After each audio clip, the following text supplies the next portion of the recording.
निघ. शुभ्या निघ. स्वरा शुभ्या निघ इथून. स्वरा मी बोलतोय ना. निघ. तू निघ बोलले ना ते निघायचा. तू मध्ये पडू नकोस हा. आम्ही बोलतोय ना. ए भाड्या कुणाला शानपण शिकवतो रे तू? आमच्या गावात येऊन आमच्या पोरींना त्रास द्यायचा नाही. पराग, आमच्या गोष्टीत आम्ही बघून घेऊ, तू मध्ये पडू नकोस. स्वरा तुला माहित नाही हे लय हरामी पोरगे माझले चले. यांना ना असाच वागवला पाहिजे. तुझ्या घरात घुसला कसा आहे? बस, मीच बोलवलं त्याला इथे. चूक झाली. पराग तू जा.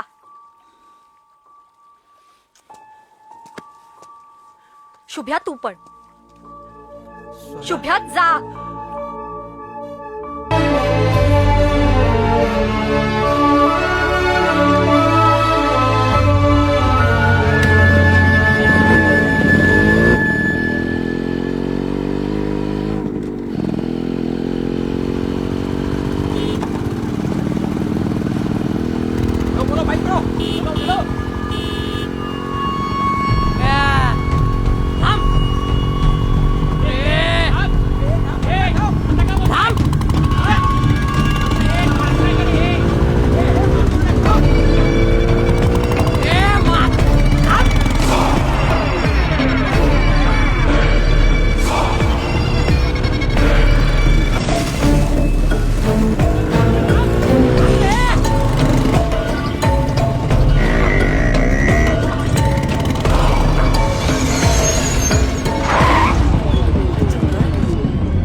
परत दिसू नको अंधारल्यात.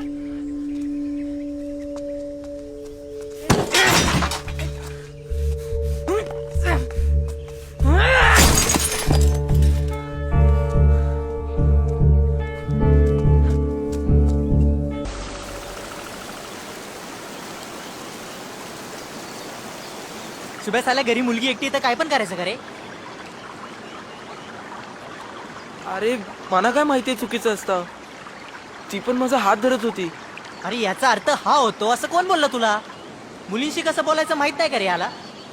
अरे बंड्या मला कसं कळेल?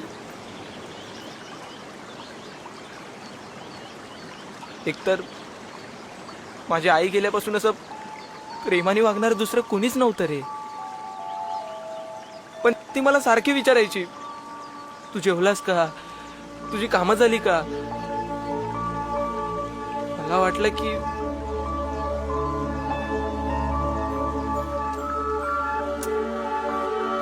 आम्ही तिची माफी मागणार होतो,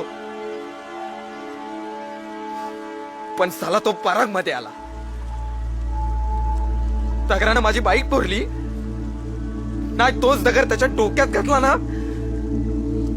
शुभ्या हे सगळं थांबवायचं आता. अरे डोक्यात गेला तो पराग. तुला स्वराची माफी मागावी लागेल. गणपती संपल्यावर बोलू आपण तिच्याशी.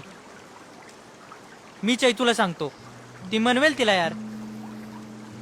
पण शुभ्या ते आधी काय मूर्खपणा करू नको यार. तुझी लाईफ बेस्ट होत गेली ना यार. तू असाच शेण खातो, पण या टायमाला नाही. कळलं का?